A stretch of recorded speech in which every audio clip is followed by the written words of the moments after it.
If I truly want to become free and I want to be a wealthy man, I'm gonna have to have boundaries and I'm gonna have to have a guardrail and I'm gonna have to be a great steward of my money. So, how I'm gonna go about that is building out a budget. And that's kind of what I'm gonna show you guys today on how I go about allocating and spending my money. May not be perfect, but it's what I'm doing right now and what's kind of pushing me towards my goals. So let's jump into it. Me switch scenes right now. So here we go. This is my monthly budget. Disregard this stuff over here. This is more so like breaking down my checks. So with me, I get super detailed, but for this video, we'll simplify around the budget. So right now, like my income range is around like about 3,500 bucks a month. Currently, my liabilities all add up to $1,830, which is about 50% of my income. The way I'm going about cutting that down in ways of liabilities is I need to get rid of this car loan, to be honest. And I keep these certain subscriptions because these subscriptions are actually investments to me. So for the Joseph Carlson Patreon, he more so teaches me about stocks and what I need to do to invest. And then the Trap Patreon is just this Patreon that surrounds just other people who are really into investing. It's the creator, the Wall Street Trapper. So I more so see those as investments. So I'm gonna keep those subscriptions. Obviously, I got to keep my student loans, Acorns, investing as well. So, in a sense, my liabilities that I spend money on mostly are things that are gonna make me money in the long run. You get me? So I have like some throwaway like subscriptions that I could possibly get away, but I do value my entertainment. I do have a little bit of money to spare towards that entertainment. So I have Crunchyroll where me and my friends we basically just share an account or whatever. Hair maintenance, I gotta make sure you feel me. I'm still looking presentable, healthy, and whatnot because I think that's really important when just growing as a man or just a wealthy individual in general. Just kind of just taking care of how you look because first impressions matter. But the blank spaces, these are more so subscriptions that I did have prior, but I cut them because they were about to like overextend or overexert my budget. So there are times where you have to realize kind of that okay, is this more so something that's gonna really deal give me something back in return, or is this just something that I'm just kind of having there floating? So, for example, piano, I was taking piano lessons. I really enjoyed them, but at the time it was like overextending my budget, so I'm like, I might have to cut it. And Stoa is more so like a stoicism app where you kind of talk about different parts of wisdom and whatnot. I'm like, okay, I really don't need this right now. I can really just go read more books on stoicism because you know you can learn a lot of things from dead people when you read a book.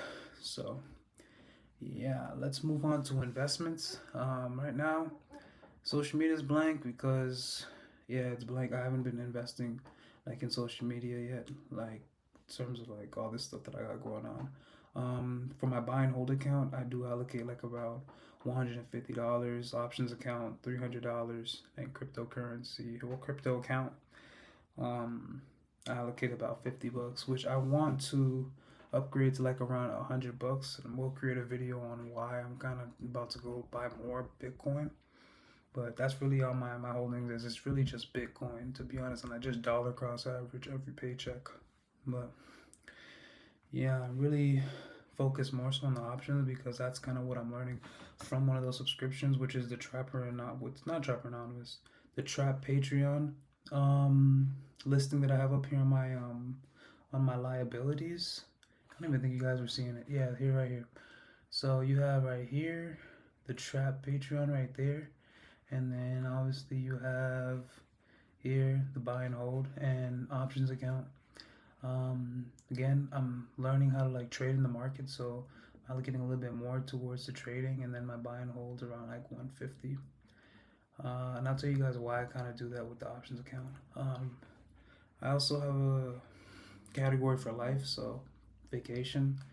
So I was allocated like 150 right now because I'm currently gonna go to a wedding. So yeah, I just needed to save enough bread all the way up to November, but that's gonna get cut down. So that's gonna like lower whatever I got and just be thrown right into investments. My emergency savings.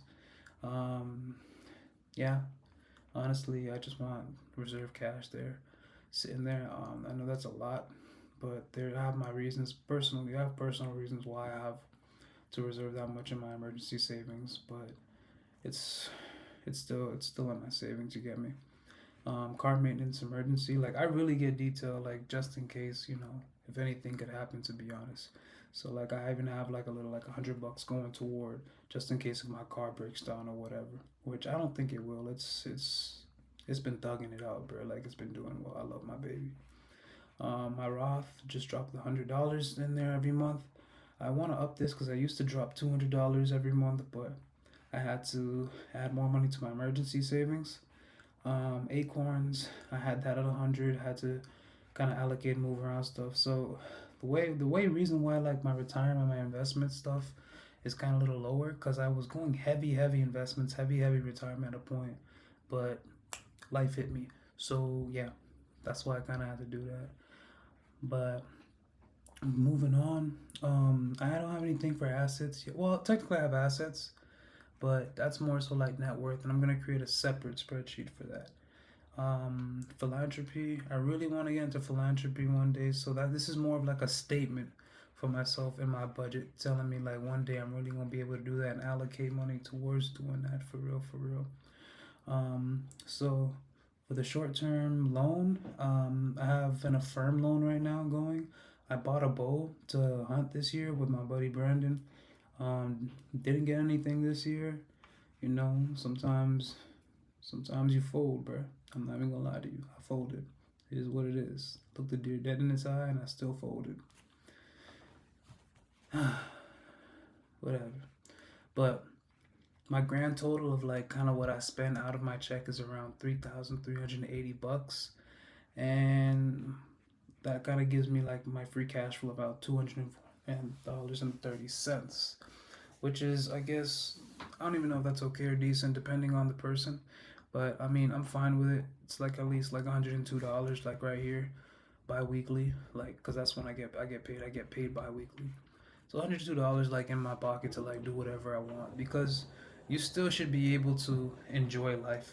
You get me? Like life is not only about like stashing your money away or just trying to build. It's also about experience. So I'll spend a little money on doing whatever I want with $102. You get me? So I don't really like complain too much on that. One day, one day to be honest, bro, that's gonna be way more than that. But we just gotta keep on manifesting and speaking on existence and just keep doing. So over here on this side of my budget, I kind of touch on my loans and my debts. So right now I have student loans of like about $20,000, about 21,000 really. Credit cards I have like $900, which I'm paying down each month, lower and lower. Get me? So that's going good. So I'm kind of cutting down debt while building my credit score as well, because I kind of stay around less than 10% of credit utilization. For my car loan, I can't wait till I pay this off because again, in my budget, it'll be able to scratch off that 150 something bucks. What is it over here? I'm spending for my car loan. Where are you? Am I tripping? Like, where's my car loan? Right here, $152 every month. So that'd be perfect if I can cut that down. So I get an extra $152 in my pocket, or really extra $152 to invest. To be honest, and I'll probably allocate it toward my Roth or my Acorns, or like kind of just distribute it in a way.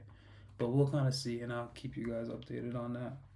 Um, yeah, so I already told you guys about the firm loan. I just added it here. Just added it to a section. Added to the loan and debt section. So these are like my true liabilities. So I'm ready to get rid of these. The firm loan is almost over Car loans probably gonna be done by next year or this year. We're gonna see. This is like my monthly budget split, so you can kind of see like in a pie form like where most of my money is going. So most of my money is flowing toward my liabilities, which again, a lot of those are more so things that are going to pay me back in the future, especially in terms of knowledge with those two Patreons I told you about. Um, Investments, I have like around 14%, and life is 21%. I kind of mix those a little bit because I got super detailed with it, but technically, you can mix life, investments, and retirement kind of together. But if you subtract vacation out of my life stuff, like if we go back over here to my life stuff, if yeah, if it'll cooperate. Um, yeah. So if you were to take vacation, I was like $150. Like that's not really something that's significant. So I really do honestly, if you were to add it up, 14, 21, what is that? 5, 35, 36, 37, 38, 39, 40, 41. So like about 41% goes toward technically investing and like saving and whatnot. So I do keep a decent chunk of my bread. But just because I like to be super detailed and super structured with how I go about my stuff nowadays, I did break it down into like specific parts. But I forget what the rule is with budgets, but I think this is a decent split if remembering correctly. Yeah. So I have like this loan default plan. So that was kind of like the personal thing that was going on. I had to take out a personal loan, but I'm currently paying that down, and this is why I'm allocating a lot towards my options account because honestly, I'm planning on killing my student loans, killing that personal loan debt with the options market, bro, with the stock market.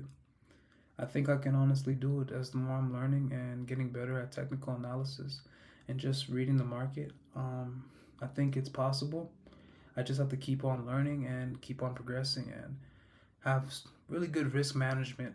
So I just hope and pray that everything goes my way, and I pray that you guys are praying for me that everything goes my way, and I'm praying for you guys if you're into trading as well that everything goes y'all way because right now we're in like volatile times right now. So yeah, to be honest, if you're really real, like I'll repeat myself, if you're serious honestly about being financially free, you're gonna have to know where all your money goes. Like I like to know where all my money goes so that I can sleep well at night.